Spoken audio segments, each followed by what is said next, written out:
Jessica, the dispositions that I believe I hold currently are high expectations. I have not only high expectations for myself, but everybody else that I come into contact with. I believe that no matter how our day is, we should always perform at our best ability. The next one is fairness. I've been a coach, a mentor, and I'm a mom of 4 kids. I believe that everybody has to be treated the same. No matter their abilities, no matter their struggles in their daily life, we all have to be treated the same. Professional conduct. For 13 years, I was a service coordinator, and this is where advocacy ties in as well. I was able to network and work with many different professionals, whether they were speech therapists, lawyers, doctors, and make sure that the children had every service and every tool that they needed in order to be successful, not only in home life, but in school as well. Curiosity. I'm very curious and I love to learn. I'm always finding myself researching into things that I don't necessarily know about or that I want to learn more about it. I have a real thirst for knowledge.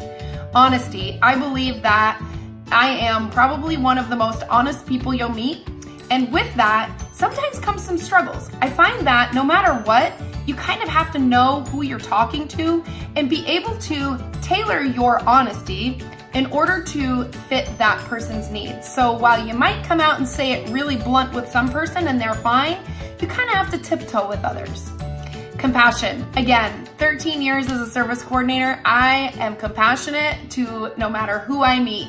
I love everybody and I have a real soft spot for any child that struggles in any capacity. Advocacy, again, I told you about that, and I believe that I really hold all those skills that I picked up for so many years.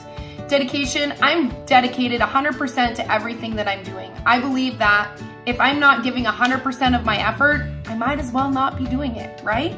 So dedication is something that's very important to me, and especially with school and becoming a teacher, I believe that my dedication is only going to help me become better.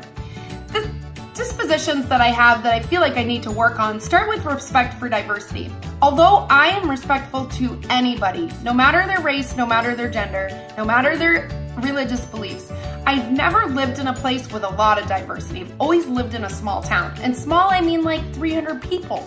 That's small. So we don't really get a whole lot of diversity. And I feel like that's something that I need to get more experience with. Reflection. I love to reflect on things, but because I'm not a teacher yet, I'm not sure exactly how that's all gonna work.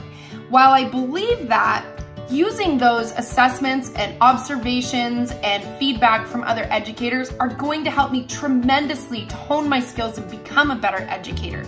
I believe that using that feedback for reflection is going to be instrumental in everything that I do in a classroom, especially in student teaching, because that's going to set me up for my future as an educator.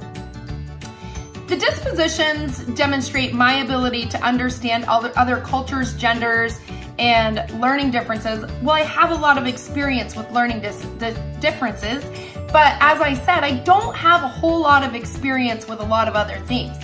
While I did have clients that were different races and different socioeconomic classes, I feel like the standards are going to be very important in honing my skills with working with any child. And I believe that bias is just about the very worst thing that you can have as an educator. If you're biased against a certain religion, then you're going to treat that child differently. And if that child maybe had special needs, as an educator, maybe you wouldn't call that parent or you'd kind of let them slip under the rug.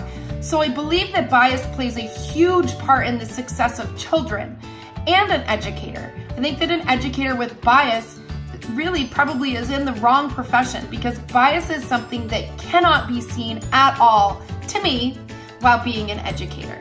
Thanks for listening.